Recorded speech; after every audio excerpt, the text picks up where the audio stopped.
Fala galera, bem-vindos ao Veja Bem Mais. Para quem não lembra ou ainda não conhece, o objetivo aqui é tratar de assuntos mais sérios, mais polêmicos, de uma forma mais abrangente, com uso de dados e referências. Caso esteja interessado em algo mais leve e reflexivo, não deixe de conferir o Veja Bem no nosso site, vejabempodcast.com.br. Fala galera, bem-vindos a mais um Veja Bem Mais.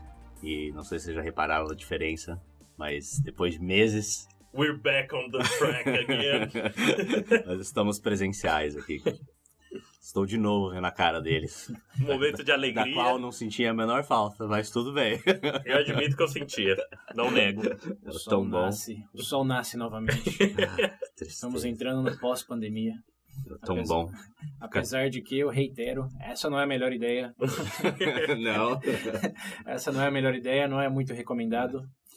Se puder ficar em casa e tomando os cuidados, obviamente é a melhor opção. Sim. Nosso risco aqui é calculado, tomamos todas as prevenções, né? Passamos álcool em gel aqui antes de começar a gravar, muito importante. Sem contar que todo mundo quarentenado faz um bom tempo. Então... É um risco calculado, mas ainda assim é um risco. Isso aí. Ontem eu já andei de busão de novo. Maravilha, hein? Um velho tossiu em mim. Gostoso. Sempre assim, sempre assim. Levem como contra-exemplo, mas enfim, nesse ponto, né? O tópico de hoje vai ser algo contrário que a gente está fazendo. Contrário, exatamente. Isso que a gente está fazendo. Talvez possa achar meio contraditório, né? Mas nós vamos falar hoje sobre inteligência. Bom, vou começar com uma perguntinha clássica que faz tempo que a gente não faz. Sinto falta dela, já que a gente voltou aqui presencial. Acho que é o momento ideal. Momento nostalgia. Nostalgia. Vocês são a favor ou contra a inteligência? Depende da definição de inteligência. Já dizia o nosso amigo. Vai, gente, pode invocar aí. Wittgenstein também presente aqui com a gente. Pronto, aí, olha, tá aí na mesa. A cadeirinha dele. Tem um espaço da mesa vazio aqui, que é o dele. Bem-vindo de volta da pandemia, Wittgenstein. E da morte também. Bom, mas pra mim eu seria contra, dependendo do contexto, ou a favor, dependendo... Ou melhor, do contexto não, da definição, né? Eventualmente a gente chega lá. César? Para fins humorísticos, eu sou contra. Na verdade, tem até uma outra palavra que vocês provavelmente conhecem, chamada inteligência. Inteligência. Que seria uma conotação mais negativa para como o conceito é apropriado e usado de maneira, talvez, impositiva. Os famosos pseudo-intelectuais, né? O pessoal chama. Mas nesse caso aqui, vamos tentar ir pelo caminho oposto. Então, óbvio, tem que ser a favor, até porque nossos ouvintes estão nesse grupo aí de pessoas realmente inteligentes. Obrigado, ouvintes. Novos e antigos. Vamos começar já chupando a meia, para usar um eufemismo inteligente. Então, antes de mais nada, só lembrando que apreciamos aí a audiência de vocês e não estaríamos aqui se não fosse aí o apoio, tanto através do Padrinho, como de um grupo aí bem simbólico, como do apoio aí pelos downloads. E lembrando, para que continuemos aqui na nossa jornada, não deixe de recomendar o VB para que o número de downloads aumente. E reescutar os episódios, mandar sugestões de outras coisas que nós estamos considerando, enfim. Conversem com a gente, interajam, essa é a maneira mais inteligente de apoiar o podcast e fazer com que continue dando certo. Dando seus frutos aí. Isso. Inclusive a gente recebeu um e-mail um tempo atrás de incentivo. Sim, manda um e-mail, tá lá, @vejabem.podcast.com.br, tem o número do WhatsApp aqui, ó, vamos quebrar o paradigma aqui. Para quem não lembra é 19 98 908 1238. Repetindo, 19 98 908 1238. E é isso aí, manda mensagem agora mesmo, antes de escutar, falar, ansioso, começando a escutar aqui. Isso. Converse conosco. Somos carentes. O isolamento mexeu com a gente, tá, gente? Não se preocupem. Logo a gente volta pros trilhos também, normal. Logo a gente volta a querer dinheiro. Até o fim do episódio. Bom, então, já que vocês responderam essa perguntinha aí, vamos para outra clássica também, que faz muito tempo que a gente não faz aqui no Veja Bem Mais, que é o porquê nós escolhemos esse tópico. Bom, para variar, para começar, a indicação do César. E um primeiro momento, para ser sincero, em questão de mitos voltado a essa questão. Não propriamente mitos, mas curiosidades mesmo, que a gente de vez em quando tem um senso comum em relação à questão de inteligência. Quando você comenta, você cria um certo estereótipo, tem uma certa imagem daquilo. E, bom, considerando do que eu vi aqui, para chegar numa certa confecção desse estereótipo é até complicado. Porque o que mais tem em relação à inteligência é discussão. Até hoje. Então eu acho difícil. De certa forma, para mim foi curioso nesse sentido, né? Porque normalmente todo mundo diz que sabe o que é inteligência, só que quando você entra no mérito, sei lá, de tentar provar isso ou tentar definir, você encontra aí ramificação para todo tipo de coisa. Para mim, esse termo entra naquele balde de palavras mágicas. Não é? Você pergunta para 10 pessoas, você vai ter respostas parecidas, mas diferentes. E não só pessoas, né? Tem até algumas pesquisas aí com experts em inteligência. Sim. Pessoas que passam a vida estudando isso, e mesmo entre eles, nenhum dá a mesma definição. Isso é verdade. Chegou até um ponto que eu encontrei um estudioso aí, bem famoso na área, chamado Jason, ou Jansen, que ele ficou tão frustrado com a própria pesquisa dele em inteligência, que depois de 15 anos de estudo, ele disse que nunca mais ia usar a palavra inteligência. Chega nessa merda. Ele falou que era muito impreciso e gerava muita discussão sem base, né? Conclusões consensuais. Então ele falou, mesmo sendo estudioso, escrito vários livros no tema, falou que resignava da palavra. Jogou tudo pro alto, tá se dando isso aqui. Mas, obviamente, não foi algo que ele conseguiu manter. Ele vai ser citado aqui em algum momento. Mas é engraçado que ele passou a usar inteligência entre aspas depois que ele falou isso. Para vocês entenderem mais ou menos o que eu tô falando. Só entre aspas. Inteligência, assim. Faz de conta que vocês sabem o que eu quero dizer. Só não me pergunte o que exatamente significa. Mas, curiosidades à parte, acho que o que me motivou a sugerir esse episódio começou lá pelo episódio Complexidade. O especial Bodas de Ouro aí, quem não escutou ainda. Confira lá, isso é uma conclusão, uma evolução orgânica desde esse episódio. Que agora o que foi no começo da pandemia. É engraçado, né? Desculpa te cortar, mas a gente aí tá vendo recentemente no VB uma cadeia, né? De coisas, né? Começa Foi. Não é à toa que um tópico surge do outro. E que boneca russa nesse sentido. Mas então, a complexidade me deixou intrigado com a questão de temos essa ansiedade por simplificar coisas, mas obviamente tudo é um pouco mais complicado e até mesmo complexo.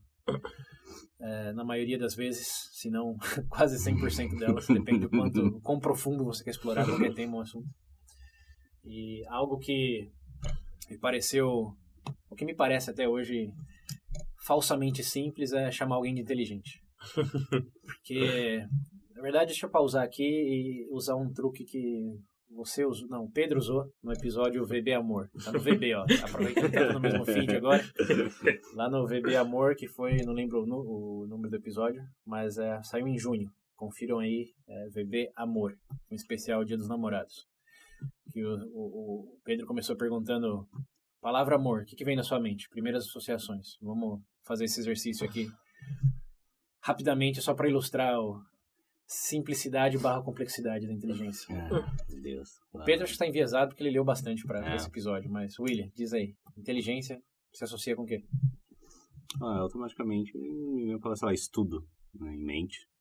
Eu sei que não é a mesma coisa, mas me vem em mente também esperteza. Esse tipo de coisa. Mas teve um ponto para mim interessante que surgiu, aproveitando o gancho em relação nessa abordagem de inteligência, que foi o quê? Fazer, como é que eu posso dizer? Não sei se conhecer seria a palavra certa, mas seria fazer associação de coisas, tipo assim, interligar as coisas, necessariamente. Relacionar os serviços? Relacionar, no caso. Porque é aquela coisa, tipo assim, de vez em quando alguém consome muito conteúdo, digamos que lê, sei lá, tratado de filosofia, lê coisa de biologia, mas não consegue sintetizar aquilo, entendeu? Uma coisa que às vezes eu também ligava a palavra inteligência é o negócio de memória. Falar de você, em matemática, por exemplo. Muita decoreba. Ou mesmo um livro que você fala, que você fala para pessoas, você lembrar de citação, personagem, de citações, essas coisas assim. Uma boa memória também é o que eu tendo a ligar com inteligência. Então, Isso eu acho que ilustra um pouco esse tema aí do... Pergunta para várias pessoas, várias definições diferentes, mas o que eu acho particularmente engraçado disso aí, diferente do amor, é que você pode... Eu concordo, esperteza, memória, fazer capacidade de sintetizar coisas, relacionar áreas, etc. Mas você também pode chamar uma pessoa de inteligente falando que isso é uma coisa que ela não tem. Como esse é inteligente, mas é preguiçoso. É inteligente, mas é ignorante. É inteligente, mas tem pouca memória. É inteligente, mas... Então você pode definir inteligência com vários adjetivos e falar, ainda assim, é inteligente, mas não tem esse adjetivo que eu acabei de falar que eu associo com inteligência. Ou seja, fica um buraco, né? Você chega num paradoxo aí. Você está falando que inteligência são esses 5 fatores, mas alguém pode ser inteligente sem ter esses 5 fatores. O que você está falando aqui que é inteligente? Isso eu acho legal porque realmente aplica, né? A palavra que eu passei a associar muito à inteligência agora é beleza. Porque todo mundo tem, ou queremos acreditar que tem. Ninguém quer chamar ninguém de feio, ninguém de não atrativo, porque a beleza está nos olhos de quem vê, né? Uma coisa que você aprecia. Não, depende assim do seu olho, você tá bem mal da vista. Né? Mas assim como não queremos chamar ninguém de não inteligente, né? De burro. Assim, pessoas que queremos insultar, ok, mas entra numa categoria para ofender a pessoa. Agora, ninguém quer realmente descrever uma outra pessoa como... burro. Como não inteligente. Fala, não, ela é inteligente, mas em uns sentidos particulares. Ele não é tão esperto, mas ele é tão legal. Você pode chegar nesse como nível. Na beleza, né? Sim. Você pergunta, é bonito? É muito gentil aí a resposta. Normalmente. Muito gente boa. Aquele amigo que vai te apresentar alguém. Mas é bonita? Bonita? Gente boa. Muito simpático. Muito simpático. E inteligência, acho que cai nesse bolsão aí também. Tipo, é inteligente? Sim, mas não para aquilo que você esperaria, talvez, de um professor universitário. Tem sua própria inteligência. Então, a gente veio da complexidade... Não, inteligência. Então, é isso, como eu estava falando, isso que me intrigou, porque você pode ser inteligente mesmo não usando nenhuma das bases que você usa para definir inteligência. Então, por que é tão simples e ao mesmo tempo tão complexo? Por que é tão subjetivo e ao mesmo tempo alegadamente objetivo, que é a questão do teste QI, que foi uma coisa que eu nunca tinha olhado a fundo e sempre fui muito suspeito e cético em relação a... Somente pela premissa, né, de que você está reduzindo aí uma palavra como beleza. Imagina a beleza mensurada. O seu quociente de beleza. Nossa, isso é na briga, esse negócio. Meu Deus. Quer dizer, sabe que já foi usado de muitas maneiras em várias plataformas aí, né? Tinder, estamos falando de você também. Mas, enfim, só cria essa questão aí de... Por que vivemos num mundo onde assumimos que é algo subjetivo e particular, mas ao mesmo tempo existem métricas tão bem definidas que sabemos algo sobre, mas não necessariamente muito sobre. Então, tem uma complexidade escondida aí que sempre me intrigou e faz muitos anos que eu penso em fazer um tópico desse. Não é à toa que a gente até falou disso no primeiro episódio de todos do VB, foi sobre inteligência, né? Tá lá, pra quem é padrinho ou madrinha, tem um episódio gravado no celular que a gente fala sobre 10 minutos mais ou menos sobre isso. E, enfim, foi só chegar num termo, uma questão para chegar num ponto de maturação para ter base suficiente para falar de maneira inteligente sobre esse tópico, com esse contexto aí de complexidade, com essa base aí já de, digamos, olhar o mundo através de outras lentes. Acho que chegamos no momento em que conseguimos falar de forma mais confiante sobre isso. E, complementarmente, eu diria que o episódio do David Starr Jordan, do Por que Peixes Não Existem, também foi um porque tem catalisador. Tem certas figuras. Acho que tem certas figuras que foram citadas lá que eu acho que vão aparecer aqui. Né? Tem intersecções aqui, a base do período é mais ou menos a mesma, mas o engraçado é isso também vem do episódio Pensando Rápido e Devagar, né? Outro grande artefato e ferramenta que temos agora que não tínhamos antes, que é entender os vieses através dos quais pensamos. Como falamos lá, ninguém necessariamente é burro por usar mais o sistema 1 do que o sistema 2. Então, como estou definindo inteligência, se a pessoa está fazendo algumas coisas de maneira menos eficiente, de maneira menos contemplativa das variáveis relevantes, e a gente foi bem assertivo nisso, né? Ninguém é necessariamente burro por pensar de forma intuitiva, porque É evolutivamente. assim que funciona. Mas aí a gente entra em um paradoxo daquele, é inteligente, mas faz tudo da maneira mais burra possível. Então isso me deixou um pouco desconfortável só com essa, ok, se falamos e repetimos, não é necessariamente burro porque pensa assim, o que estamos chamando de inteligente? É uma questão de só aprender a usar o sistema 2 ou tem algo além disso? E além desse artefato aí, eu complementando ele, tem a questão do David Starr Jordan lá, que era um cara incontestavelmente inteligente. Foi um precursor no... Quer ver? Ele foi o primeiro presidente de Stanford, das maiores instituições ensino aí do mundo. Educativas, top do top. Ele, indiscutivelmente, é um cara inteligente. Mas fez coisas questionáveis. Então, onde está essa inteligência aí que alegamos uma pessoa é ou não é? Mas esse que é o ponto. Agora, desculpa, eu não sei se eu posso colocar uma indagação aqui, já entrando no mérito. Na verdade, eu acho que eu vou fazer mais esse papel hoje. A gente poderia dizer que, de certa forma, a inteligência necessariamente precisa estar casada com outra habilidade? Uma coisa que eu vi muito o pessoal falou, principalmente para quem é uma pessoa mais religiosa, etc., no conceito de virtude, você tem a da vontade, né? O treinamento da vontade. Então, de certa forma, eu vejo que existe um certo aspecto na inteligência que ela, entre aspas, aí, teria que caminhar de mão dada com alguma coisa. Eu vejo como no caso da vontade. Igual, pessoa preguiçosa. Ele é muito inteligente, mas é preguiçoso.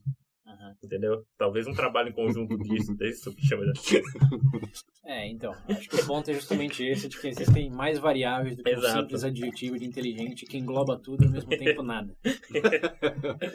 E esse David Starr Jordan é meio que um mascote nesse caso, que ele, de novo, inquestionavelmente inteligente. Outra figura é o Heidegger, que a gente falou. O Heidegger também. Mas o Heidegger teve algumas questões ali que acho que justificavam de maneira mais intuitiva que ele estava numa situação... peculiar. Peculiar. Onde ele não concordava, isso acho que não querendo entrar nesse mérito, mas tem muita evidência de que ele não abraçava a ideologia nazista. Ele só se aproveitou da estrutura. Não, coisa do tempo, do momento. Para se proteger, para alavancar a carreira, mas ele nunca realmente validou filosoficamente ou pessoalmente a ideologia nazista. Não é à toa que a amante dele era judia. Era judia.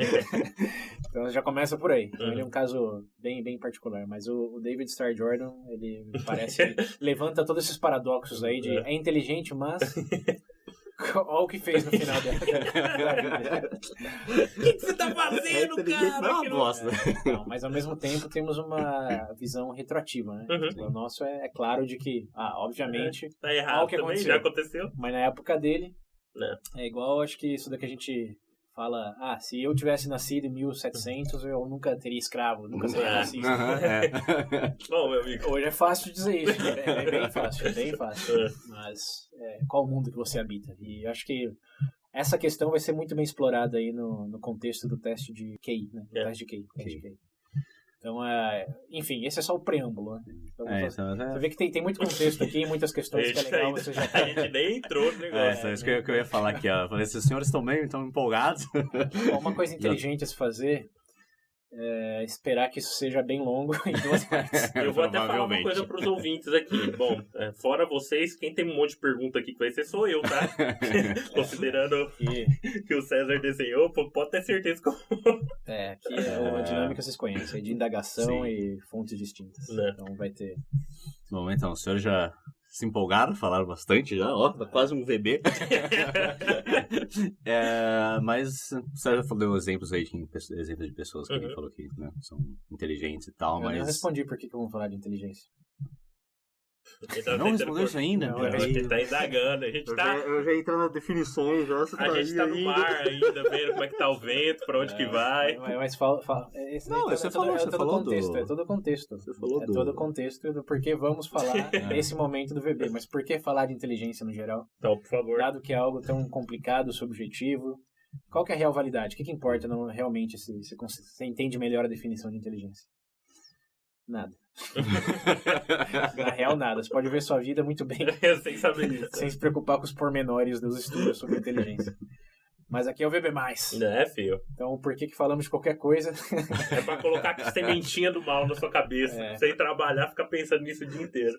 Acho que a principal razão além de entender um pouco melhor de todas essas questões intrigantes aí, é curiosidade mesmo. E talvez uma certa importância... Até pra condicionar os próprios passos, dependendo Sim, dessa mas curiosidade. mais que nada uma importância de entender quando alguém te fala sobre teste de QI ou sobre inteligência no geral. Tipo, ter uma melhor conversa sobre isso, com mais contexto. Que é um spoiler que eu já vou dar aqui, não é nem spoiler, acho que é como que diz? Introdução. Não, uma amostra grátis. Teaser. Uma amostra grátis. E quando alguém te diz que tem um QI de 130, 135, a reação mais inteligente a se ter é nenhuma. Enquanto se você não fizer outras 3 perguntas no mínimo, essa frase não significa absolutamente nada.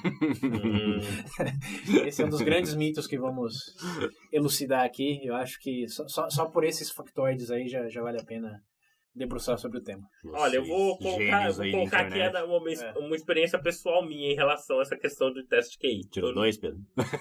Provavelmente, se eu fizer, eu tiro 2. Mas eu não necessariamente cheguei a fazer o teste, mas eu já fui exposto a pessoas que fizeram o teste e caíram exatamente nessa situação que o César falou. Tiro 130, tiro 120...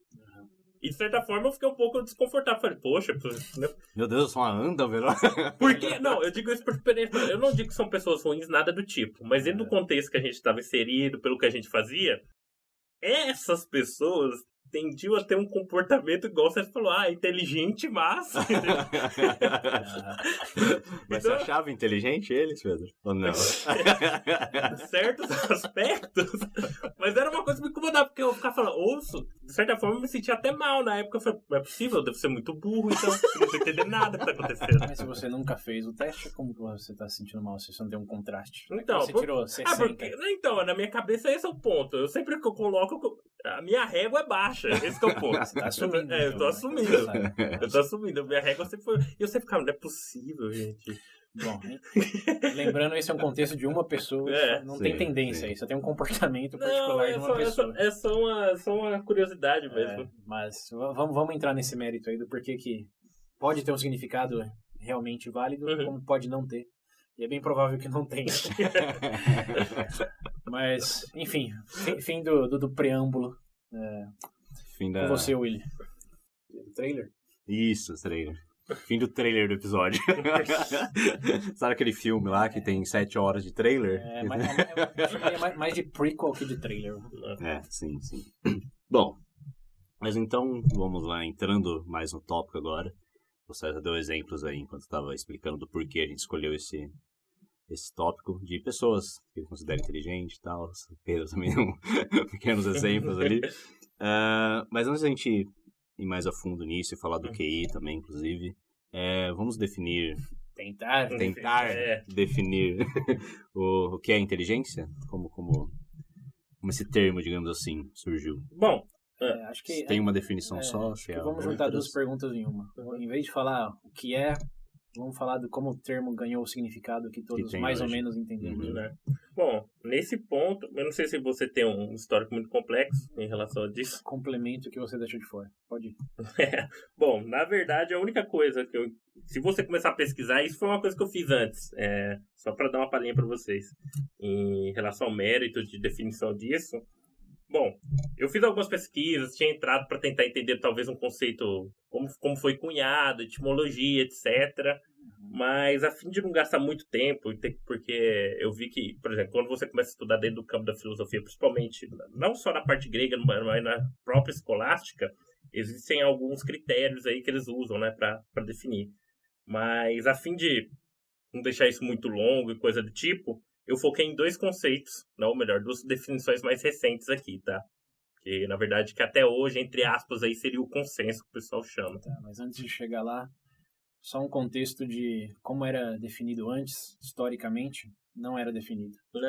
O que existia era uma percepção de pessoas mais mentalmente capazes, pode dizer assim, mas estava sempre vinculado a uma conduta também. Não era necessariamente, era o inteligente, mas era mais uma questão, como na visão de Aristóteles, de que era uma pessoa competente, era uma pessoa com virtudes. É, E igual, uma né? das virtudes era a virtude da mente, de É, conseguir sintetizar, entender, explicar. Não tinha palavra inteligência. Não, até pode ter existido, que aqui nosso contexto é bem limitado, Sim.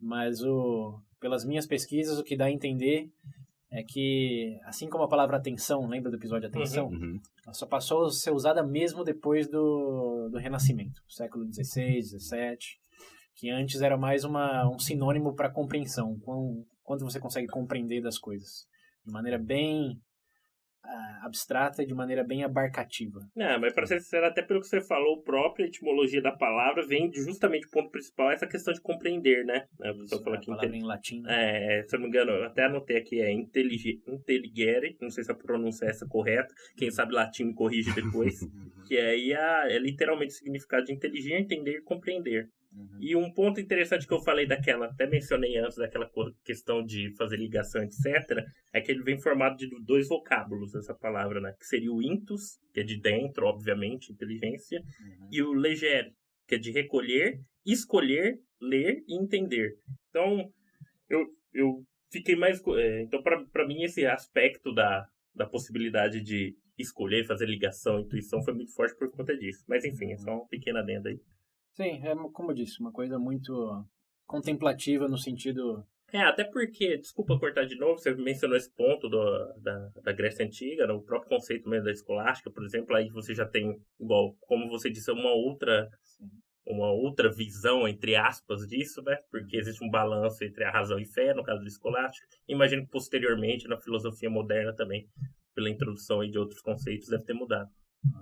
Aqui uma boa analogia para se fazer aí é que inteligência, tal como entendemos hoje, um conceito meio que isolado, embora também complementar de outros muitos, é que você não media inteligência antes, né?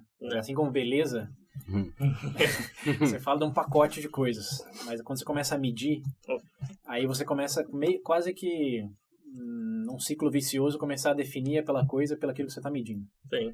Como que é a velocidade? Você fala, o quão rápido você vai. Mas uma vez que você fala a velocidade, a distância dividido pelo tempo, isso é exatamente velocidade. Então passa a ser uma ideia vaga e generalista para algo mais preciso. E essa precisão da inteligência, no caso, foi ganhada aí nos últimos séculos. Sobretudo, o antes e depois é começo do século XX, 1904, para ser mais específico, quando surgiu o teste de QI. Então temos que pensar em inteligência antes do teste de QI e depois do teste de QI. Uma quando não tinha como mensurar, era só entendido como uma pessoa sábia, com boa compreensão, enfim. Estava condicionado ao meio, ali, né? Uma pessoa capaz. Todo que olha e reconhece. É o cidadão exemplar de Roma. Já dizia o Marco Aurélio. E entrando um pouco no campo religioso, existia até uma concepção também de que as pessoas mais capazes eram abençoadas. São santos, propriamente santos, né? É uma dádiva divina. Inteligência é uma bênção que você ganhava em certos contextos. E depois, como passou a ser especificada, como a analogia que eu falei que a Dai não dei, é de você ser atlético, por exemplo. Você pode falar, a pessoa está em boas condições físicas. Você entende mais ou menos isso. Agora, falar qual que é o como que é índice de massa corporal da pessoa. Se eu falar quantos bloquinhos tem no abdômen dessa pessoa, aí você está falando mais ou menos da mesma coisa, porque tem uma pessoa, digamos, com um bom índice de massa corporal, né? Normalmente vai ser atlética. Mas não necessariamente.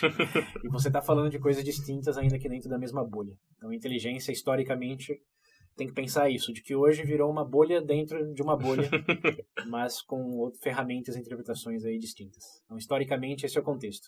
Se chegasse lá no século X e perguntasse, fala uma pessoa inteligente. Eles iam olhar com você com cara de pastel. O que você está falando? O negócio de chegar, fala qual que é um bom gamer aí.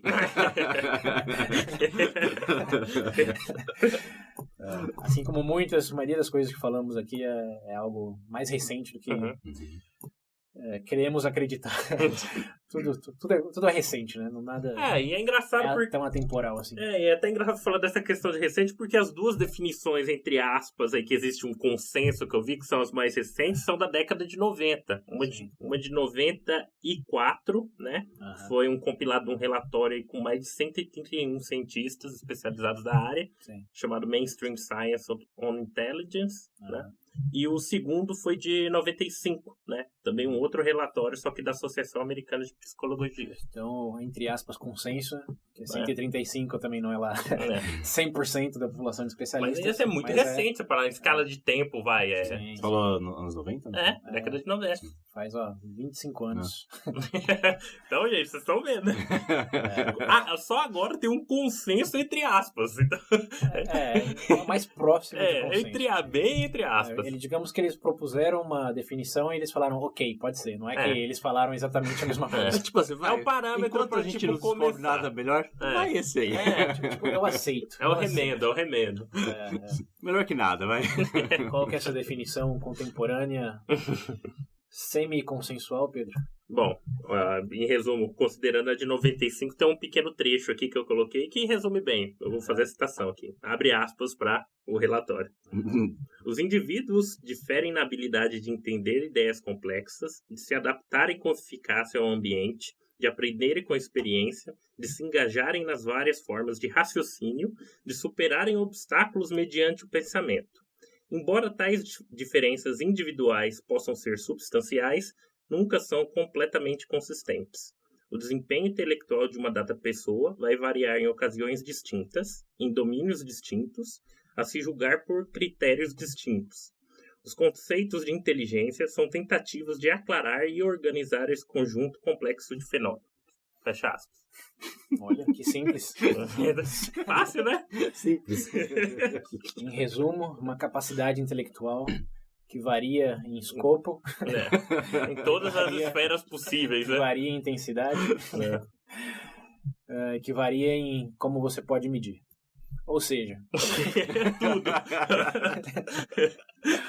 O mais consensual aí é com uma habilidade... Tá aí. É uma habilidade que envolve a mente e resolução de problemas que envolve a mente. É uma definição legal que eu escutei, acho que é a capacidade de resolver problemas no espaço mental.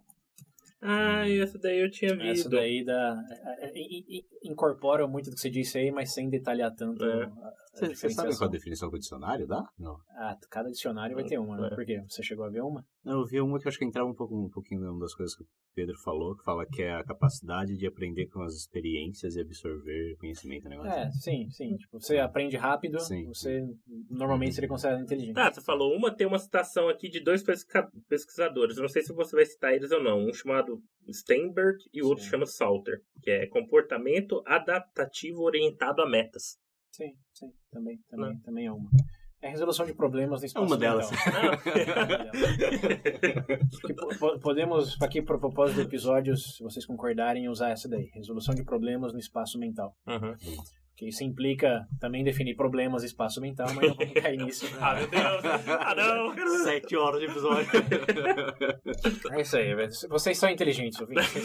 Vocês entenderam, vai. Vocês entenderam. Vocês entenderam, mas ajuda no padrinho. Quem ajuda no padrinho é... Nossa, velho. Quem aumenta 20 pontos. Isso. Mas enfim. Nossa autoridade aqui de fazer essa métrica.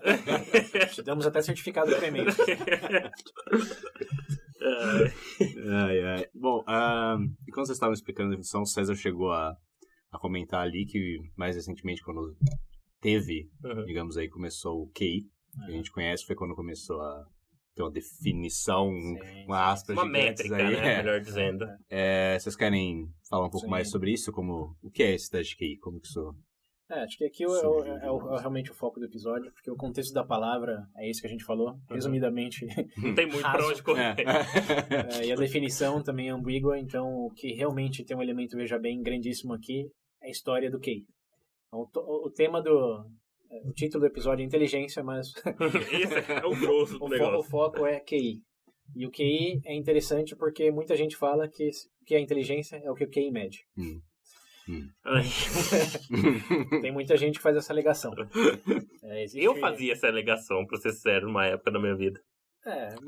Ela também não é inválida, mas antes de chegar nas conclusões, vamos começar pelo contexto histórico aí. Então, o que é o QI?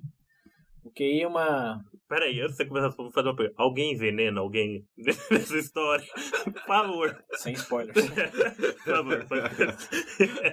Talvez envenenaremos a percepção de algumas coisas ao longo do debate aqui, da discussão.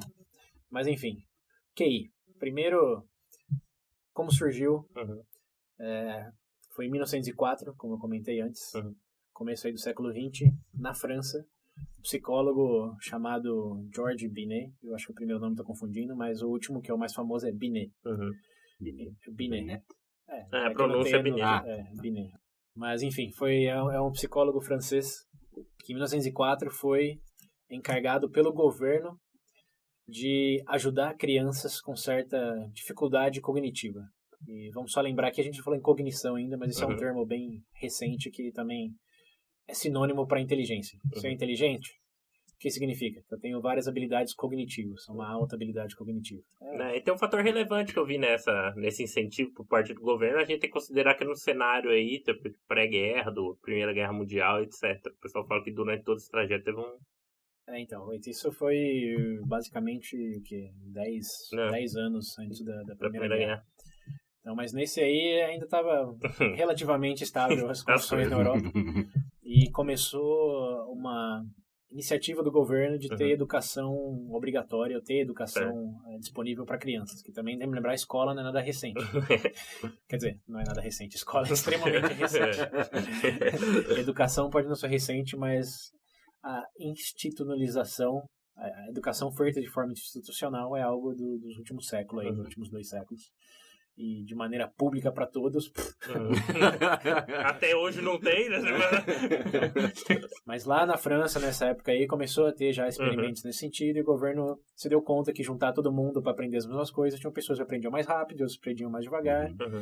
Enfim, como todos que já foram para a escola aqui sabem, tem a sua distribuição de alunos. E o governo falou, os alunos estão indo bem, maravilha, mas os alunos que estão tendo dificuldades, como que nós ajudamos eles? Como que primeiro nós identificamos que eles realmente têm mais dificuldade do que os outros, e como que ajudamos eles? Então... É aí que entra o primo do Darwin ou não? Não, ainda não. Aí, 1904, tem que lembrar que tá no meio ainda da... Tá acontecendo muita coisa, vai acontecer muita coisa nesse período. Tá um ano do escritório do David Sir Jordan lá pegar fogo. Sim. Não, pegar fogo não, ser atingido pelo terremoto. Há um ano antes disso. Mas no contexto aí, assim, Darwin tá bem pop já, teoria da evolução, etc., mas vamos chegar lá. O contexto primário aqui é governo francês encarrega lá um psicólogo de identificar... Tem que criar uma métrica. Criar uma métrica para identificar, para ajudar essas crianças. E aqui estão falando de crianças. Tem mais dificuldade na escola. Com dificuldade, Então, até aí, ok. Bonito, ó. Nossa, que bonito. Mas aí vem o desafio dele, tá? Como que eu mensuro qual que é a habilidade, a capacidade dessas crianças de aprender? Sim. Qual o critério? Aí ele falou, vou criar um teste. Aí ele criou um teste com algumas perguntas padrões para dar para essas crianças necessariamente da mesma idade, no mesmo contexto. E ele chamou esse teste de coeficientes de inteligência. Ele define inteligência como a capacidade para compreender, para absorver material, para aprender de maneira rápida e eficiente. Então, 2 grandes coisas aí. A primeira era um teste padronizado, que a gente já entende, mas para crianças da mesma idade. Ele não deu o mesmo teste para crianças entre 5 e 15 anos. Deu um teste para crianças de 6, um teste para crianças de 7, porque também entendemos isso intuitivamente. Sua capacidade cognitiva tende a aumentar à medida que você cresce. Isso daí não era só para as crianças, era para todas as crianças, tanto as mais, digamos... Ele estava focando só em crianças, mas ainda separando por grupos. Ainda separava. Crianças de 6 anos, crianças de 7 anos. Não, eu digo se ele separava, tipo, as que eram, digamos, mais espertinhas das... Não, porque não tinha métrica, né? Tipo, a ideia era ele pegar essa métrica e poder separar eles. Esse era o trabalho dele, como a gente separa dentro desse mesmo grupo. Então, vamos focar aqui na segunda série, como que a gente separa esses alunos e identifica quem precisa de mais ajuda. Aí ele fez um teste para cada grupo e normalizou a nota. Avaliação. A avaliação em 100. Então ele falou, vou te dar um teste aqui, só para, não é necessariamente isso, mas para ilustrar. 100 perguntas. 100 perguntas não, vamos lá, 500 perguntas. É demais, né? Nossa senhora, criança de 5 anos chorando com papel na mão. Tá difícil. 50 perguntas, 50 perguntas. Ele falou... Independente da avaliação final, tipo, não é que você pode zerar, mas o ponto dele não é de 0 a 10. É o quanto que a maioria tira. Então, 100 crianças fizeram esse teste aí que vai de 0 a 50 o placar. A grande maioria tirou 30, digamos. 30, certo? Então ele falou, vamos chamar esse 30 de 100.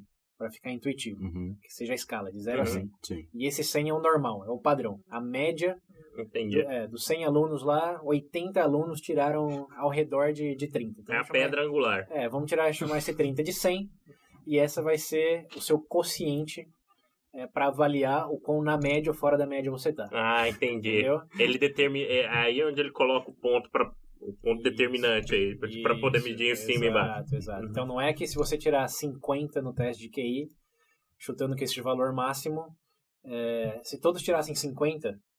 Ia ser normal, a média de todo mundo. Então você não conseguiria ser acima da média. Uhum. Então a nota não é... qual que é a palavra aqui? Não é acumulativa no sentido que a gente vê hoje na escola. Sim. Ela é parametrizada segundo a média. Entendi. Ou em alguns círculos acadêmicos ele conhece como curvada. Sim. Uma média curvada. Eles ainda usam essa média até hoje, né? Sim, então esse é o primeiro grande ponto. Quando a gente fala em QI... Vocês estão falando esse negócio de média, só porque eu lembrei que eu dei uma olhada na média do brasileiro. É 88, nós estamos abaixo da média. Mas aí tem outro segundo ponto bem grande. Vamos chegar lá. Sim, só lembrando, uma curiosidade. pontos cruciais para manter em mente aqui. É uma média, não é um placar absoluto. Sim. Isso eu tirei 2. Se a maioria a do brasileiro pode ser 80, como você falou? 88, mas comparado à média mundial. Sim. Dentro do Brasil, a média necessariamente é 100. A média do brasileiro, no teste que é para brasileiro, é 100. Uhum. E aí, se você tirar 130, você fica acima da média no Brasil. Uhum. Mas quando você compara nossas médias com outras médias, aí sim você tem a variação aí. Mas é média, não é valor absoluto. Então, quem fala que tirou 130, não está falando que zerou o teste de QI. Ele pode estar falando muito bem, dependendo da quantidade de pessoas testadas. Por exemplo, eu falei 100 alunos. Se em vez de 80 alunos tirou 30, 80 alunos tirou 10, 80 alunos tiraram 10. Então, o 100 vai ser 10. Então, de 50 perguntas, acertaram 10, a maioria acertou 10, então a média vai ser essa. A maioria. Então, se você for tirar 130 numa prova dessa, é porque você tirou 15. Não fazendo os cálculos exatamente assim. Sim. Aí deu pra ter ideia já. Você só ficou acima da média, o que é válido, tem seus méritos, mas não significa que você zerou o teste. Meu Deus, eu sou um gênio, eu tenho 5 a mais. Isso implica complicações dentro do próprio teste, que também vamos falar eventualmente.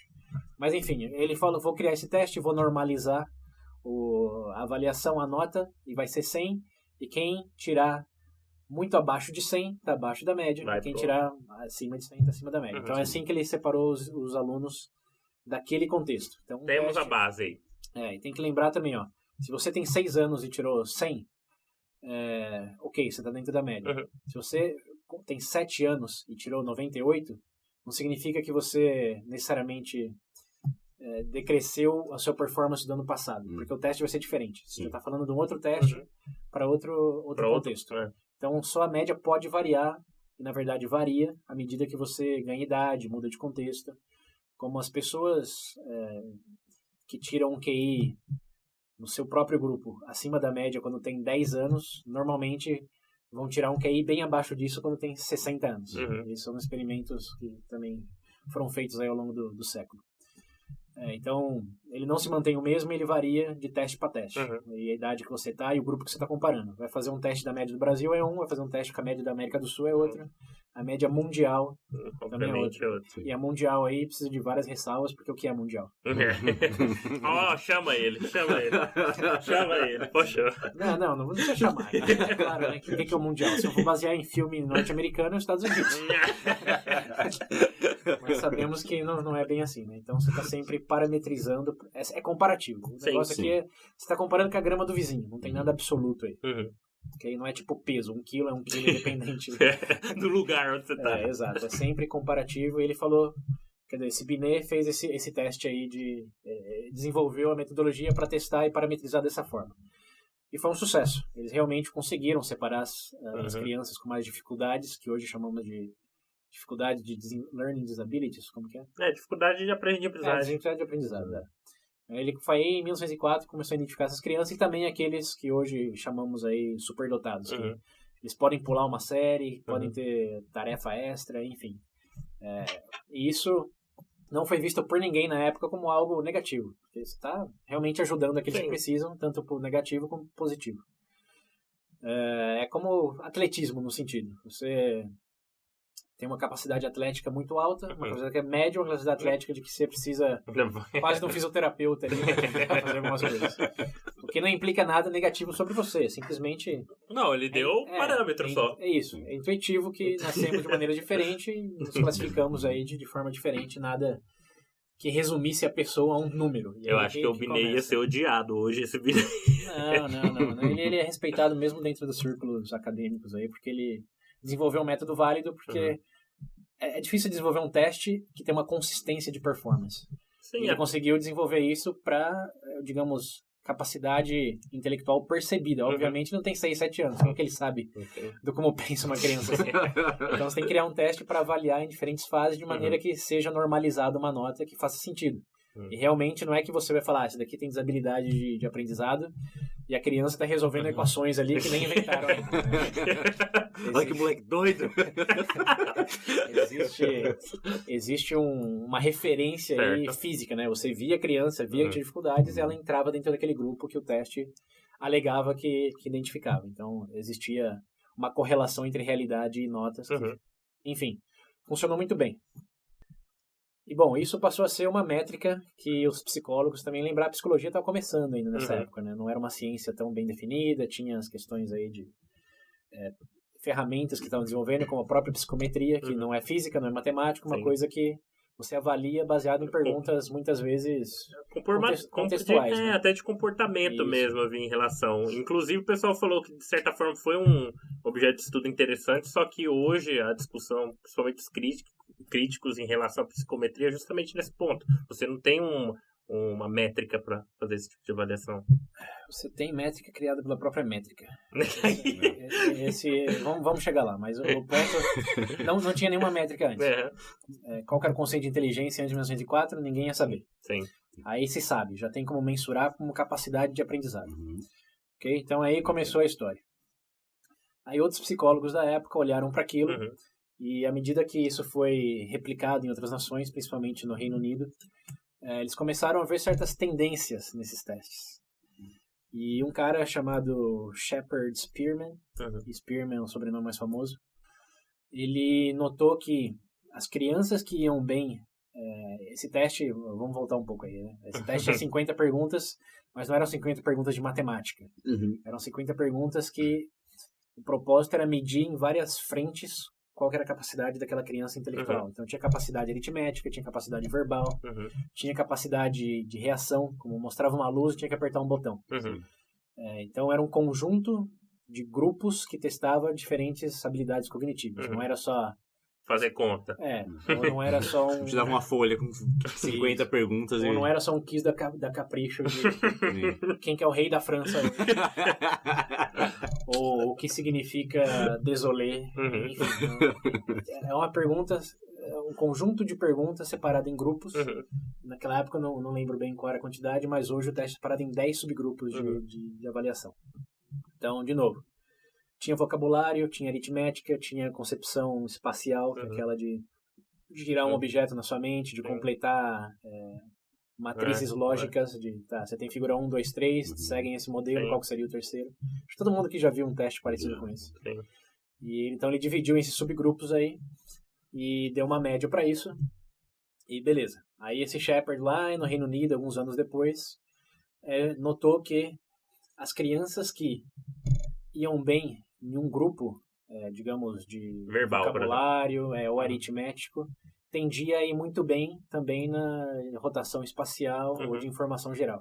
Então ele notou uma correlação muito forte entre quem ia bem em algum grupo ia bem nos outros. E quem não ia bem em alguns grupos tendia a não ir bem nos outros. Então ele falou, quem vai bem não é que necessariamente vai ser o rei da gramática, o rei do vocabulário, e o perdedor aritmético. Normalmente, estamos falando de médias aqui, tem que lembrar, médias. Normalmente, quem vai bem em um, vai bem em todos. E quem vai mal em um, vai um pouco pior em todos também. Ele nomeou essa relação aí de G. E ele coinou... G, a teoria G. Coinou que essa podia ser classificado como uma inteligência generalizada. E aqui tem o G. Ele falou, isso daqui nos diz um pouco mais sobre o que pensávamos que estávamos medindo. Que antes era com a capacidade de criança de aprender, mas de repente a gente notou que quem vai bem em alguns vai bem em todos. Então, Você tem outro cenário completamente diferente. podemos dizer que tem pessoas que são geralmente inteligentes. Não importa se está dando um desafio aritmético, verbal, espacial, as pessoas vão bem. Eles realmente conseguem captar, funcionam mais rápido. Ele coinou isso de G. E o teste começou a ter cargas que descreviam esse G. Como, por exemplo, resolver problemas espaciais, geométricos, implicava que você tinha...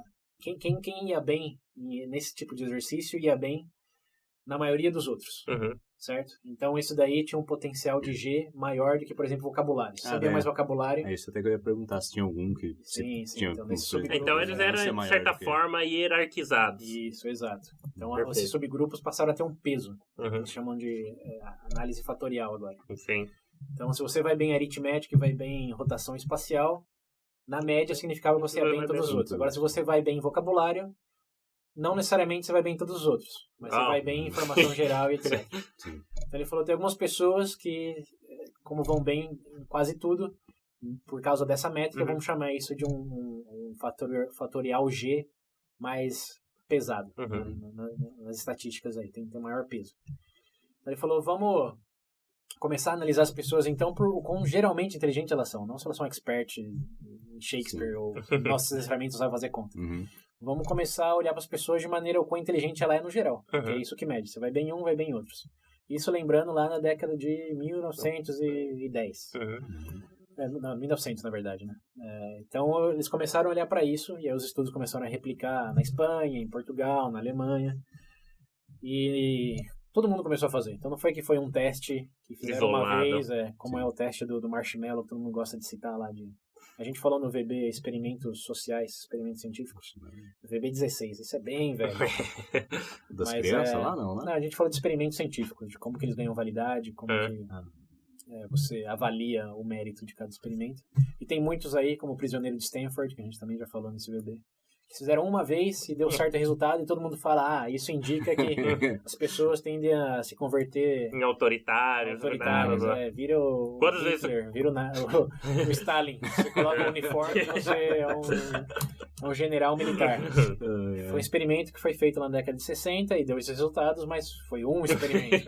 Uma vez, com um grupo isolado. Exato. Qual é a replicação disso? Qual é a validade ao longo do tempo? Não é o caso desse G aí. Esse G aí, já nos adiantando um pouco na linha do tempo, foi identificado lá e está sendo medido até hoje. Não algumas vezes, não dezenas de vezes, senão que centenas de milhares de vezes. Ou dezenas de milhões de vezes. Porque são mais de 100 anos. E continua. E ainda hoje, sim, existe essa correlação. Pessoas que vão bem em certos subgrupos, que tem um G, uma carga do G maior, tendem a ir em todos os subgrupos. Eu vi falando aqui que até em linhas gerais, normalmente os críticos do teste de QI, considerando isso tudo, não consegue argumentar justamente por esse ponto, porque tem essa métrica, tem esse histórico. Isso. Então, não tem muito como contestar nesse ponto. Isso, porque é fácil você dizer, se pegar esse grupo aqui de 20 crianças, não, falei 100 crianças lá na França, né? Olha o contexto delas, olha que se elas estavam na escola nesse ano, vocês acham que elas eram da aristocracia ou dos plebeus? Onde elas estão? Sim. Então você fala, tá tudo correlacionado aí ao meio em que ela se encontra. E aí tinha certa validade, mas 120 anos depois...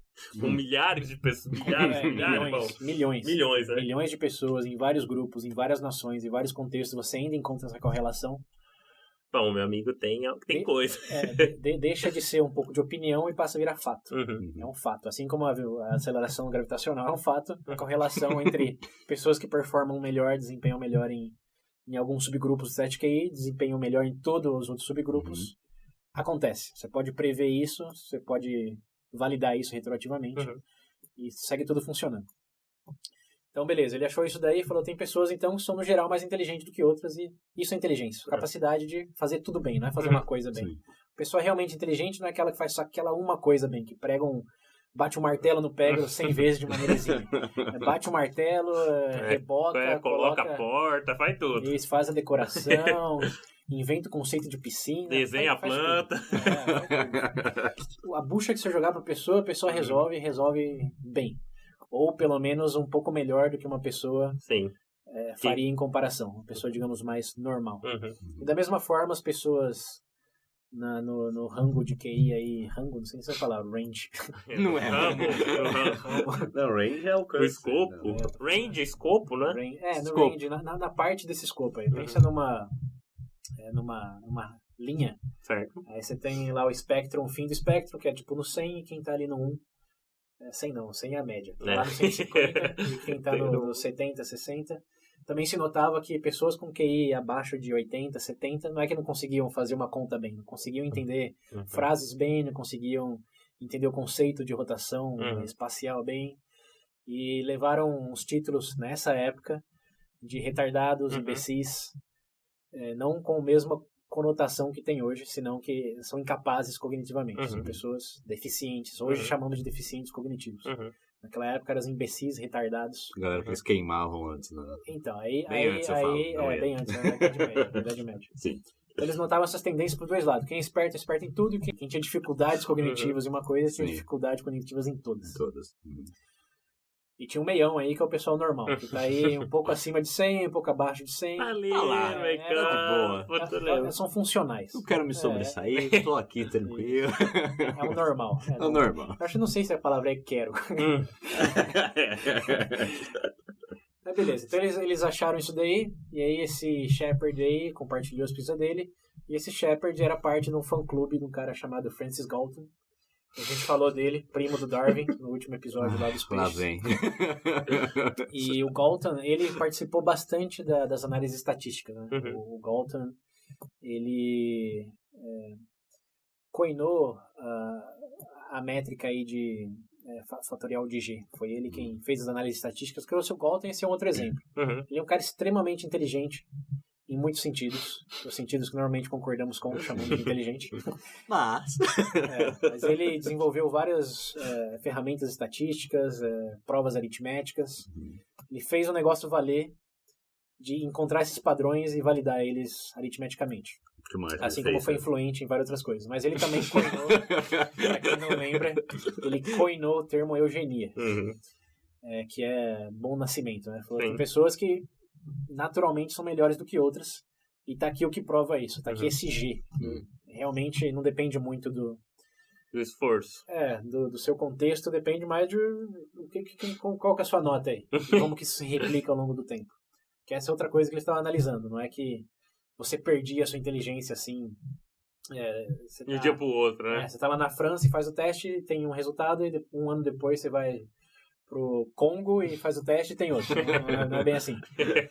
Ou vice-versa, né? Pessoas que recém-imigraram do Congo vão ter um QI que, nessa mensuração naquela época, que vai ser que eles acabaram de chegar, e 2 anos depois que eles estão na França, subiu 100%, 90%. É aquela coisa, o meio pode ter uma influência e ao mesmo tempo não ter. Isso. O que eles estavam percebendo nesse momento é que não tinha. O meio não tinha quase nenhuma influência. Você pegava os imigrantes lá e 5 anos depois, o QI estava abaixo da média do mesmo jeito. Então, o que eles concluíram? 100 pessoas são naturalmente tá aqui, mais capazes. Gesticulando, tô batendo o braço. Tá na veia, tá no sangue. E aí, junto com essa percepção deles de que tinha pessoas que tinham menos doenças, tinham pessoas que tinham mais êxito, não só intelectual, mas em carreira, como generais militares, eles começaram a relacionar tudo isso, correlacionar, melhor dizendo. Falou, pessoas que têm um QI acima da média, o que acontece com elas? Onde elas estão hoje, quando elas fazem um teste hoje? Tem que lembrar que é um teste diferente, hein?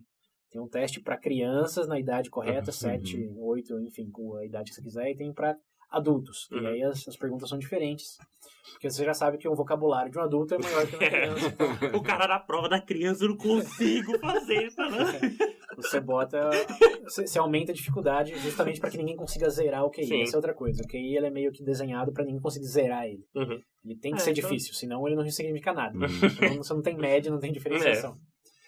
Então, quando eles fizeram os testes lá, começou a correlacionar um monte de coisa. Pessoas, generais militares, QI abaixo, acima da média. Professores universitários, QI abaixo, acima. Políticos de êxito, ou comerciantes aí altamente influentes. Abaixo, acima, um pouco acima. Tá. Pessoas pobres, abaixo. Pessoas com dificuldades até de saúde, pessoas que tendem a ter mais doente, ter mais filhos, sei lá, de ser problema naquela visão lá. abaixo da média. Então, ele começou a separar o trigo do joio aí. Então a gente já tem. Saiu da hierarquia lá da subcategoria pra. Saiu do vamos ajudar essas crianças necessitadas pra vamos dividir a sociedade em blocos. Porque as métricas diziam isso. E essa correlação existe até hoje. Feliz ou infelizmente. Felizmente tá aí, né? Pessoas realmente bem-sucedidas tendem a ter o QI acima da média. Tendem a ter esse G aí mais forte do que pessoas... Nossa, deve ter gente que escuta isso. Veja bem. Estamos falando só estatisticamente que existe essa correlação. Mas estamos falando de história, não vamos chegar no hoje ainda, que hoje complica um pouco mais. Porque sabe uma coisa que eles não sabiam naquela época era de genética, não tinha genética. Sim.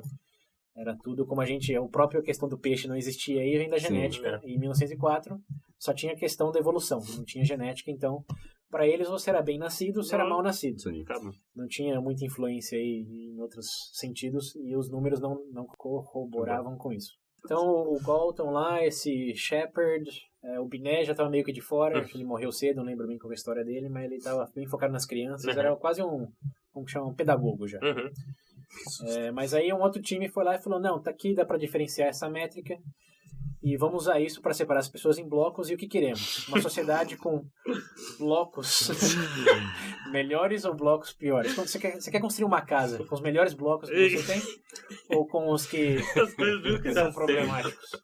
Não, mas aí a gente já falou, isso daqui não é surpresa para ninguém. Sim. Então, o nosso amigo entre aspas aí... Amigo não. O nosso conhecido. Parça do William. Amigo só o Wittgenstein. Só o Wittgenstein. Que dava tapa em criança. Mas quem nunca deu vontade de dar uns tapas também, né? Convenhamos, né? Atire a primeira pedra. Quem não? Mas enfim, o David Starr Jordan lá viu as pessoas... Ele viu lá na saúde, lá naquela, falei, vilarejo italiano lá, e falou, isso daqui gera gene não, né? Vai gerar offspring, descendência ruim.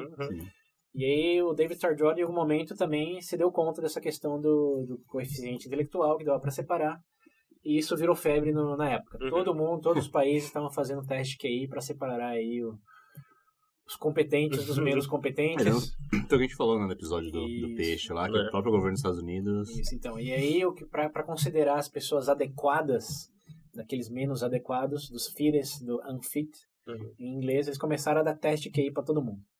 E uma das métricas para decidir se você era castrado quimicamente ou fisicamente, tirando os órgãos, o ovário. Com mulheres faziam isso, com homens não tem registro de fazer. Mas ele era o teste de QI. Se você entrava na categoria imbecil e retardado, era melhor você não ter filho. As métricas, sim, se lacraram, a métrica ali era inquestionável, então... Lide com isso. Te castravam. Então, foi mal. O teste de QI passou a ser obrigatório em muitas províncias, muitos estados e países. E quem tinha um resultado ruim, inevitavelmente tinha uma vida ruim. E aí começou não, né? Mas aí se consolidou toda... qual que é a controvérsia de que você está reduzindo realmente pessoas a um número. Você está fazendo um teste de QI, está falando que é retardado, então castra quimicamente, fisicamente, separa da sociedade, deixa num bairro bem afastado para não dar problema. E do outro lado da moeda começa a promover e dar cargo de confiança e essas coisas também só baseado no QI. A pessoa tirava o QI e está pronto para ser general militar. Criança, 6 anos. Então, mas aí que não. Ó, veja bem. A criança é testada dentro do contexto de criança de 6 anos naquela... joga na academia, West Point, bebê, lá no chão. Obviamente, eles davam um flagzinho de que a criança está tão bem agora, a probabilidade é que ela continue, né? Então existia um monitoramento, existia uma escola para pessoas superdotadas. Começou toda a separação. Quanto tempo durou isso? Vocês têm ideia? Do quê? Esse negócio de ser da segregação? Até hoje tem. Eu ia falar isso. Até hoje tem. Mas eu falo daquela forma que eles castravam as pessoas. Acho que até a Segunda Guerra Mundial. Meados da Segunda Guerra Mundial, porque a Segunda Guerra Mundial, como não deve ser spoiler pra ninguém. O curioso é que o Hitler não usava teste de QI pros judeus. Ele alegou que alguns testes sim tinha essa métrica aí, mas obviamente era a questão genética. Eles bateram muito na questão genética dos descendentes. Então, mas ele se usou para ele, assim, também na spoiler para ninguém, ele não matou só judeu, né? Então muitos que entravam na categoria retardado, ele também mandava para os campos de concentração. Então essas pessoas aí foram diretamente afetadas Por essa métrica que, matematicamente, até psicologicamente... Essa eu acho que em resumo, que é aquela coceirinha que incomoda, né? Porque... Exato. É controverso, mas tá ali. Tá ali, não tem o que... Só que aí você lembra dos ciclos viciosos, né? Que eles separavam as pessoas com dificuldade de aprendizado para um contexto onde eles não iam aprender mais. E eles davam as promoções, os cargos, os incentivos para aqueles que tinham. Então, você se mostrou aí com 7, 8 anos altamente capaz. Vamos entrar numa escola aqui onde os professores te dão mais atenção, te damos mais Vai material. voar, menino. Boa. Você tá abaixo da média, em vez de tentar melhorar, não. Fica lá. Fica do seu lado aí, ó. Desenha aqui. Toma, come esse lado. Então, até aquele momento, ó, como era algo imutável, fazia sentido. Como você não vai recuperar ninguém. Então, separa e vida que segue. Até que aconteceu a Segunda Guerra Mundial e várias outras coisas aí no período, né? Até uma curiosidade interessante é que no estado de Califórnia até hoje é proibido aplicar teste de QI em pessoas afrodescendentes. Porque teve um caso lá em 1920, mais ou menos nessa década, que um aluno foi classificado como retardado. Lembrando, estamos nesse contexto, hein? Esse era o título para quem tinha um teste lá, o resultado menor de 70. E os pais discordaram. Ele foi colocado lá numa escola de atenção especial e começou a se frustrar porque não tinha atenção, não tinha nenhum do preparo do material que ele precisava. E entrou no mundo das drogas, se rebelou, e os pais entenderam aquilo como resultado direto da assignação que fizeram para ele mediante o teste de QI. E aqui entramos em outra controvérsia que também nasce aí, que é, esse teste mede isso, tem que a relação é estatisticamente comprovável, blá, blá, blá, beleza, mas quais são essas perguntas? Por que necessariamente eu, como imigrante, ou como alguém do subúrbio afrodescendente lá nos Estados Unidos na década de 1920, que a escravidão acabou faz pouco tempo, por que meu filho, uma pergunta, por exemplo, do teste no vocabulário não, conhecimentos gerais, uma parte do teste de conhecimentos gerais perguntava quem escreveu Romeu e Julieta. Você errava, seu teste de QI já está mais baixo do que da média ali. Qual a obrigação do meu filho de saber sobre o Shakespeare? Então eles processaram o governo nessas perguntas, também como fazer conta de porcentagem, etc. Simplesmente não tinha contexto para isso. Não tinha contexto como você vai aprender, como você vai ficar na média ou acima da média sem esse contexto. E esse aí do vocabulário e do informações gerais foi o que eles mais pegaram ali. Porque aí tem que voltar lá na metodologia do teste de QI. O teste de QI ele é separado, eu falei, em 10 subgrupos hoje. Não sei se era menos ou mais antes, era algo próximo. E esses 10 subgrupos estão separados em si em 2 subgrupos. Tem um que mede o que eles chamam de inteligência fluida, que é aqueles que você não precisa de contexto nenhum para você responder a pergunta. Tipo 1, 2, 3, qual é o próximo número? Ou figura AB, complexo com a figura e tal. Ou reação, ou tempo de reação. É o teste que você faz quando você vai tirar a carta de motorista? Aquele lá. Tem relação aí. Pra quem já fez teste dimensional em empresa também, tem algumas que pedem. Sim. Justamente para identificar se você está num grupo de risco cognitivo ou não. Então, a velocidade que você escuta certos sons, que você responde ao estímulo visual, tem uma parte fluida. Então, independente de quantos livros você leu, de quantos anos de escola você tem, você deveria performar dentro da média desse tipo de teste. Então, eles chamam isso de UG fluido, ou inteligência fluida. E o teste de QI mede isso. E a outra parte do teste é o que eles chamam de inteligência cristalizada, que é o aí já é uma de conhecimento. absorção de conteúdo mesmo. Isso, exato. O seu vocabulário está dentro da média para crianças de 6 anos, está dentro da média para adolescentes de 13 anos, está dentro da média para adultos de 27, 28 anos. Você sabe o que gentrificação significa? Não. Referência aí para outro episódio com o título de inteligência. Então ele mensura isso, mas obviamente você está analisando coisas diferentes. E eles têm o peso G diferente. O vocabulário não tem o mesmo peso G que, por exemplo, a sua capacidade de mover objetos em 3D na sua mente. Mas tem um pouco mais do que sua capacidade de reação, de apertar um botão quando você tem um estímulo visual ou sonoro. Então, esse é o contexto. O G, aí, o teste QI mede esses subgrupos, 10 subgrupos, eles estão separados em cristalizado e fluido. Só que, se o teste, digamos, aqui é chutando balde, 50% fluido, 50% cristalizado, se você for na média no 50% fluido, mas for abaixo da média 100% 50% cristalizado, Você vai. no geral você tá abaixo da média ainda. Porque um você tá dentro da média, o outro você tá abaixo da média. Então, no geral, você fica o quê? Abaixo. Abaixo da média. E aí foi que essa família lá processou o governo. Falou, qual que é a porcentagem de cada um? Quanto que é fluido da inteligência e quanto que é cristalizado? Ninguém deu resposta. E até hoje eu pesquisei e não encontrei nenhuma métrica assim, falar 80% é fluido e 20% é cristalizado. O que se tem é uma tendência a ser cada vez mais fluido. Faz mais de certa forma é o que faz mais até sentido se parar pra ver, né? Então, porque o segundo, o cristalizado, é muito contexto. Só que tem uma correlação muito forte ainda. Tem uma correlação muito forte ainda. É massa atrás de massa. Entre o cristalizado e o fluido. As pessoas que tendem a ter um bom vocabulário tendem a ter um bom entendimento aritmético, uma boa rotação espacial. E vice-versa. Eles estão juntos. O G ainda é real. Porque o mesmo tipo de pessoa que tem facilidade em, digamos, abstrair matematicamente algumas coisas, tem facilidade em absorver vocabulário novo rápido.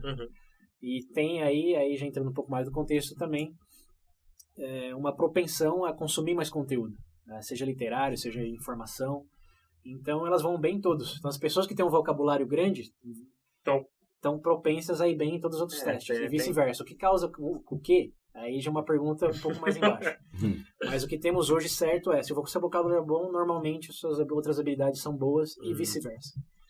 Então, hoje eles estão diminuindo um pouco a carga, principalmente informacional, como tem uma pergunta no teste de QI de 1960, que era: em que continente está a Argentina? De novo, você pode falar, isso não diz nada sobre sua inteligência, só diz sobre você sabe o que é América do Sul? Você já ouviu falar do país Argentina? A Argentina é até, tipo, na modinha ali, mas fala da Bolívia, fala do Suriname. Muita nem gente hoje vai saber responder. Não, pior que tem gente que... Aonde fica o botão? Às vezes eu vejo esses vídeos de gente perguntando para, tipo, sei lá, asiático, onde fica o Brasil, mostrando o mapa, o cara, tipo, não sabe. Isso, então. Mas, na média, a pessoa que sabe onde está a Argentina sabe resolver a conta. Sabe girar o objeto lá em 3D. Sabe, no geral, as outras coisas. Então, quem sabe de uma coisa, normalmente sabe de outra, e o vocabulário não é exceção. Então, esse é o contexto, mede várias coisas, mas lá naquele período falou, esse teste aqui está enviesado para a cultura lá white, né? Cultura branca, cultura caucasiana. Não tem validade para o meu filho aqui, não precisa saber do Shakespeare e ficar abaixo da média por causa disso. E aí as nuances estatísticas vou deixar de fora dessa discussão. Mas o ponto era esse. Não é válido para o meu filho porque ele vem do contexto de terminou a escravidão e tem que saber o que é Shakespeare. Sim. E até hoje... e aí o governo analisou, realmente viu que tinha algumas perguntas que desfavoreciam alguns outros grupos. Falou, bom, vamos resolver assim então. Não vamos aplicar o teste de QI para nenhum afrodescendente do estado da Califórnia. Em vez de mudar, não. Então não faz essa merda, mano. Porque quando você muda, você tem que mensurar, normalizar de formas que eram difíceis, de que tinha... Bom, você quer... Precisava um incentivo político de quem está responsável de fazer o teste, de fazer a lei, falar, tá bom, vamos considerar a população afrodescendente, que 1930 estamos falando. Qual que você acha que é o incentivo? Até hoje tá assim? Até hoje tá assim, porque assim como na Inglaterra existe aquela lei de você pode matar uma bruxa. Verdade. Esqueci do episódio do VB menos leis. Não. Esse foi o VB mais leis. De que as leis ficam obsoletas e ninguém revisa. Porque a lei é acumulativa, né? Você vai escrevendo ali em cima do contexto e ninguém vai lá, vamos revisar a lei de bruxas. Não. Larga lá, vai ver que aparece. Vai que? Mas ninguém fala larga lá. Tá lá só. Os advogados, os juízes vão morrendo e tá lá. Ninguém foi lá e colocou um xizinho, né? E nos Estados Unidos, a nível federal tem isso. Até hoje é válido porque... ninguém revisou. A nível estadual, sim, dependendo aí dos processos, vai lá, o estado fala, ok, aqui já não é válido. Porque ao mesmo tempo que você falou, ok, resolveu o problema, já não vai discriminar o afrodescendente. Mas esse fica de fora. Isso. Então, mas por exemplo, se um afrodescendente ele quer fazer o teste, ele não pode? Não pode. Hoje na Califórnia você não pode, por lei, fazer o teste. E eu acho que essa opção é um problema de proibir. Eu entendo o conceito, o contexto, o conceito de sociedade, cultural, obviamente, sim. Mas ao mesmo tempo que você adotar a perspectiva de bloquear é excluir. Eu acho que... Então, mas estamos falando de 1920, já eram excluídos. Sim. E não queriam resolver o problema, então colocaram debaixo do tapete, pronto. Ficou isso mesmo. Ficou por isso mesmo. Aí no final a família até se mudou para outro estado, e teve repercussão. Enfim, tem um podcast bem legal nesse tema aí, quem quiser escutar, link nas referências, como sempre. Tá. Mas onde eu estava mesmo? Você deu o contexto de 1920... Falou um pouquinho de algumas correlações, mas a gente não entrou muito a fundo. Da complicação. Né? A gente tem um fluido, tem um cristalizado. E avançando aí, que eles começaram a questionar o QI. Lembrei. A gente estava falando lá da Segunda Guerra, até quando que você usava para separar as pessoas. Era usado como um altar, assim, o QI, até mais ou menos década de 40, 50, quando começou a aparecer algumas coisas. Uma delas foi esses processos, enviesamento cultural, etc. E outra coisa que foi aparecendo ali foi mais estudos psicológicos, focado em outras coisas, e a genética. A genética foi uma coisa que surgiu, que não estava contemplado nesses estudos até então, e gerou a pergunta, entendemos que tem enviesamento cultural, mas entendemos que tem certa coisa que é descendente também. Então, quanto do que é o que? Quanto do seu resultado é genético e quanto dele é porque você está num subgrupo social ali e não teve a mesma exposição. Nossa, eu escutando isso tudo, eu imagino alguém pegando tipo, um bolo, cortando um pedaço de bolo e vai cortando pedaços. Cada hora vai ficando menor. Não necessariamente tem que ser, você está falando da população. O que é a população? Então aí começou uma discussão de qual que era a validade desse teste dado esses parâmetros aí. E para resolver isso, eles fizeram estudos, isso não foi também nessa década, também foi no princípio com irmãos, com gêmeos, e avaliaram que a correlação entre irmãos era de 50%, ou seja, se o seu irmão tirasse 120, você ia tirar ali ao redor de 120 também, 50% das vezes. E se você tinha um irmão gêmeo idêntico, a correlação não era de 50%, era de 80%. Ô, louco! 80% até 90%, tem um intervalo de 80% a 90%. Eita! Então, se seu irmão gêmeo tirou 120, você vai tirar ao redor de 120, 80% ou 90% das vezes também. Nem faz a prova! Meu irmão tirou. Então, curiosamente, entrando no grande parênteses aqui, teve um caso... Nossa, aqui a gente vai entrar na tangente da tangente, mas é interessante. É interessante. Os ouvintes estão acostumados.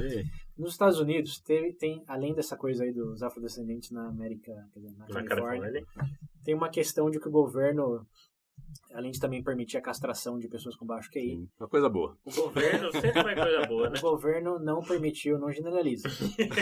O governo fez muitas coisas boas.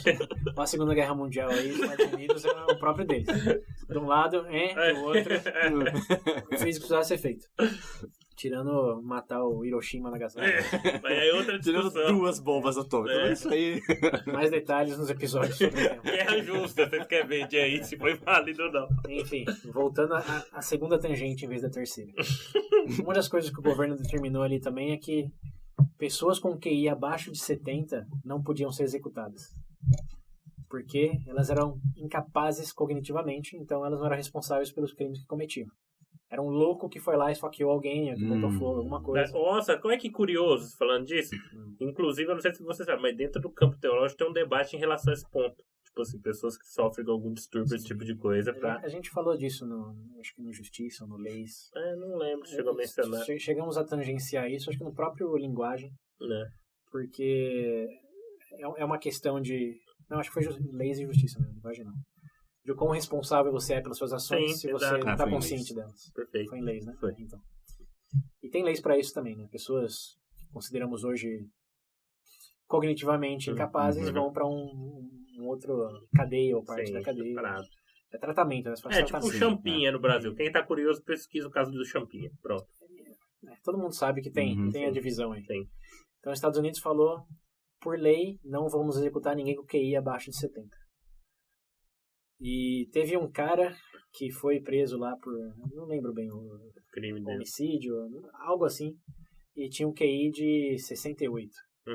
Então a defesa estava alegando, não pode ser executado aqui de 68, mas aí a promotoria achou o irmão gêmeo dele, que é idêntico, que tinha um QI de 73. Não. Alguém não vai acabar mesmo. Então a promotoria falou, opa, ele é cognitivamente capaz, sim, o irmão gêmeo tirou 73 e eles são... gêmeos. A métrica que diz que é 80, 90% correlacionado. Ele errou de propósito. Como a gente decide esse caso, dado que realmente tem essa correlação. E aí, para não entrar muito nos detalhes, vocês descobriram eventualmente que a média do irmão gêmeo estava inflada. Não que ele estava baixo. Senão que o irmão tirou 73 por razões que vamos discutir em alguns minutos. Antes ou depois de matarem ele? Não mataram. Ele foi poupado da sentença de morte, porque concluiu que a nota média do irmão do MG ele era 69. Não Positivo 73. você, William. Então ele escapou da pena de morte pelo irmão gêmeo, que a média era 69, ele tinha 68, batia com todas as métricas até aquele momento. Sim. Então se salvou da morte por causa do teste de Dá QI. pra fazer umas piadas de Olha humor só. negro com isso, né? Várias.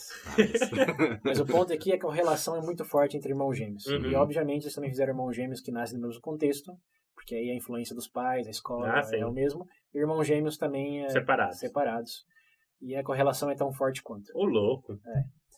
E outro estudo também bem curioso é, você adota uma criança, você tem crianças suas, você adota uma criança. Uhum. O QI das suas crianças está correlacionado ao seu em 70%. Certo. O do seu filho adotado está em 20, 30, quase nada. É, E à medida que no- envelhece... Tipo, ambiente não... Não. Bom, aí Sim e não. Não, então, é que tem que... Eu lembrei... a longo prazo não. A longo Sim. prazo não. Tá, ok. Eu vou chegar num detalhe aí mais específico, mas... Então, tô segurando, eu queria saber um pouco mais sobre o- a questão do quanto o ambiente pode... Sim, Não mas, sei. mas o ponto aí, primeiro, o genético é bem forte. E isso Não dá pra escapar. é Irrefutável. irrefutável tanto pelos experimentos aí com irmãos gêmeos, juntos e separados, como pelos irmãos, que também o irmão é muito mais relacionado do que uma pessoa aleatória, tipo 50% a índice de correlação com o irmão e 0, 10 com pessoa aleatória. Na verdade, 0, né? Porque você Sim. tem. É. Aí tem um pouco de contexto, talvez com brasileiro, talvez você tivesse um 10%, relação fraca que eles chamam. Uhum. Mas se tem genética envolvida, a relação é forte, você prova isso com os irmãos gêmeos e também com os adotados. Uhum. Adotou um filho, o QI do seu filho biológico vai ser muito mais próximo ao seu do que do filho adotado. Sim. Se adotou um filho descendente da família do Einstein, vai ser maior do que o seu. Uhum. E se for de alguma outra família X aí, que tá menor, vai ser menor também. Você nunca vai conseguir compensar essa genética no teste de QI. Então aí se comprovou, eu já tinha comprovado lá na década de não sei quanto, de que tinha uma forte correlação genética. E foi lenha pra fogueira aí dos eugenias da vida. Então. Mas, à medida que a genética foi avançando, foi sendo descoberta, se deu conta de que genética é um conjunto de variáveis ambientais com variáveis genéticas, como, por exemplo, a altura. Você é um filho de um holandês, que hoje é considerado o povo com a média mais acima, a média mais alta do mundo em altura, são os holandeses ou os belgas? Não, os holandeses, netamente. Se você for filho de pai e mãe de 2 gerações de holandeses lá, a chance de você ser alto como eles... Não. A correlação... Se não for... Você nasce anão. Por problemas de gestação pode ser. sim. Mas aí tá em 90%. A correlação é entre 80% e 90%. Hum. Se seus pais são altos, você vai ser alto. Sim. Fatalmente. Uhum. Mas... Você pode... Eu falo um mas atrás do outro. Porque é complexo. Isso Sim, que é interessante. Nasce um chinês. Né? Alguém pulou. O mas aqui é, veja bem, você pode nascer de 2 holandeses de 2,10 metros cada um. Certo? Mas se você não tem a nutrição necessária... Você não vai desenvolver isso, Isso. obviamente. Então, pega a Coreia do Norte, por exemplo. É etnicamente a mesma coisa que os coreanos do Sul. Sim. Mas os coreanos do Sul são bem mais altos do que os coreanos do Norte. Sim. Porque... Tem. Eles comem, mano. Então, o que importa Tem mais mais aí? do que grama pra comer. Mesmo a sua genética sendo 90% ali para a altura dos seus pais, os 10% que não é, que é do seu ambiente... Então, em resumo, pra desbloquear esses levels aí, tem que... Isso. Não, pior que eu vi, tinha no meio do que eu tava dando uma olhada, tinha um cara que ele falou que tinha um brasileiro, inclusive, que ele tem um QI alto e tal. E ele falou que uma coisa que as pessoas não levam em conta, mas é muito importante, é você manter uma alimentação. É a Então, nutrição, é a saúde, não Sim, adianta sim. nada. É. Você ter os genes bons, mas não ter um ambiente para ativar esses genes. Sim, sim. Como é que você vai ativar Tem que seu gene desbloquear, morto? pô. Desnutrido. E essa é outra coisa que o conhecimento genético atual também corrobora, que eles são ativados ao longo da vida. Não é que você nasce pronto. Uhum. Você nasce com propensões e à medida que você se dedica a um ambiente ou outro, aquilo vai se consolidar. Tá, mas minha Uma forma dúvida de outra. é, tipo assim, tudo bem, mas tudo bem, a gente tem a possibilidade de, ter esse desbloqueio, entre aspas. Mas a gente tá falando, tipo assim, ainda que exista esse desbloqueio, ou, por exemplo, um indivíduo em si, ainda assim, cada um deles vai carregar um tipo de gene, correto? Sim. Você tem uma propensão maior. Se você não for alimentado e for um filho de 2 holandeses, você não importa muito seus genes. Sim. Mas se você for bem alimentado, importam tremendamente. Entendi. Então você ainda carrega isso, mas existe um espaço aí para o quanto que o ambiente influencia. Quanto que realmente dá para mensurar isso dessa maneira do ambiente. E aí vamos entrar na segunda parte desse episódio. Nossa. Para quem chegou até aqui, Muito obrigado, padrinho. obrigado pela paciência, por todo o contexto aí. Né? Tira um break aí, dá uma relaxada. Toma água, pensa aí. Pense sobre o assunto. Isso. E voltamos após os comerciais. Be back soon.